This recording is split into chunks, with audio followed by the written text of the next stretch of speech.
اور چاہے لو تو بھی لینے میں شمار ہو جائے گا. تو آلریڈی انہوں نے پہلے ہی لکھ دیا ہے کہ بے پیسہ, یہاں پہ کوئی ڈونیشن نہیں ہے, کوئی باکس نہیں ہے. اتنی بڑی تنظیم کیسے چل رہی ہے؟ یہ ولی اللہ ہے. ایک ولی اللہ اپنے مرید کے ساتھ ایک بادشاہ کے پاس ملنے گئے, ہارون رشید کے پاس. ہارون رشید رحمۃ اللہ علیہ نے کیا کیا, ملاقات جب ہو گئی اور یہ جب ولی اللہ واپس ہونے لگے تو ایک سونے کی اشرفی سے بھری تھیلی ان کو تحفے میں پیش کیا اور کہا کہ حضور یہ لے لیں, یہ میری اپنی زندگی کی حلال کمائی ہے. کیا کہا؟ دیکھیے بادشاہ بھی جان رہا ہے کہ ولی جو ہے حلال ہی تسلیم کرتا ہے, اور یہاں ولی تو چھوڑو, ولی کے مریدوں کا حال یہ ہے کہ جس میں شک ہو اس کو بھی تسلیم نہیں کرتے. کہیے سبحان اللہ. یہ مولانا گاچی رحمۃ اللہ علیہ کی کرامت ہے کہ نہیں؟ لوگ حرام حلال میں الجھے ہوئے ہیں. قربان جائیے ایسی خانقاہ پر, ایسے مرشد پر جس نے ہم سبوں کو شک سے پاک کر دیا, صوبے سے پاک کر دیا. بولا جس میں شک ہے اسے بھی چھوڑ دو, حرام حلال تو بہت دور کی بات ہے.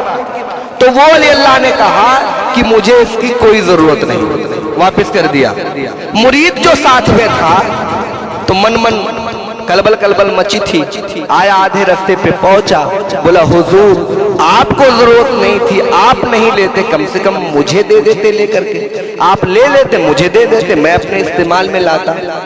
بولی اللہ نے کہا کہ تو کیا میرے ساتھ رہتا ہے, کیا سیکھا؟ ہم بادشاہ کے تھوڑی سی اشرفی کو لے لیتے. اللہ نے تو ہمیں وہ بادشاہی دی ہے کہ اگر ہم پہاڑ کو کہیں سونا ہو جائے تو وہ بھی سونا ہو جائے. یہ کہتے ہی مرید نے جب دیکھا سامنے پہاڑ جس کی طرف اشارہ آپ نے کیا تھا وہ سونا ہو چکا تھا. تو جس کے در پہ بادشاہی سر خم ہو, جس کے در کے وسیلے سے برکت سے دنیا کو دولت ملتی ہو, اس کے پاس دولت کی کمی ہے, اس کے پاس عزت کی کمی ہے, اس کے پاس شہرت کی کمی ہے. فرق یہ ہے کہ مانگ نہیں پا رہے ہو صحیح طریقے سے. جس دن صحیح طریقے سے مانگنا سیکھ جاؤ گے, دنیا کی کوئی ایسی چیز نہیں جو حقانی انجمن دربار سے تمہیں نہ ملے. اور جسے دین مل گیا اسے سب مل گیا, جسے اللہ مل گیا اسے سب مل گیا. جو اللہ اس کے رسول کو پا لیا ساری کائنات اس کے پاس ہے.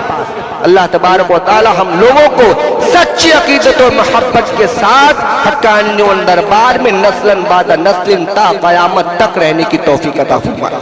اور یاد رکھیے بغیر عشق مرشد کے کچھ حاصل نہیں ہوگا. کسی نے کہا کہ آپ کا پیر جیسا بھی ہو, کم درجے کا ہو, لیکن اگر مرید جب تک اسے سب سے افضل نہیں سمجھے گا کہ میرا پیر سب سے افضل ہے, جب تک یہ وہ نہیں سمجھے گا کہ میرا پیر سب سے افضل ہے, اور محبت جب تک نہیں کرے گا تب تک اسے فیض نہیں مل سکتا, اسے فیض نہیں ملے گا. یاد رکھیے فیض پانے کے لیے یہ ضروری اور لازم ہے کہ وہ اپنے پیر کو سب سے افضل والا سمجھے اور سب سے زیادہ محبت کرے. ماں سے, باپ سے, بھائی سے, دوست سے, نات رشتہ دار سے, دولت سے, عظمت سے, شہرت سے, جو بھی دنیا میں جتنی چیزیں ہیں سب سے زیادہ اگر وہ کسی سے محبت کرے تو اپنے مرشد سے محبت کرے. جب اس پہ وہ عامل ہو جائے گا اس کا, تب وہاں سے فیضان نکلے گا اور ایمانی نور اس کے سینے میں داخل ہو جائے گا. پھر وہ اس زمین سے اٹھا کر مدینہ پہنچا دیا جائے گا اور مدینہ والے اٹھا کر کے عرش الہی تک پہنچائیں گے. پھر وہ فنا باللہ بقا باللہ کی منزلوں تک پہنچ جائے گا انشاءاللہ. اللہ تبارک و تعالی ہم لوگوں کو زیادہ سے زیادہ عمل کی توفیق عطا فرمائے. وما علینا الا البلاغ.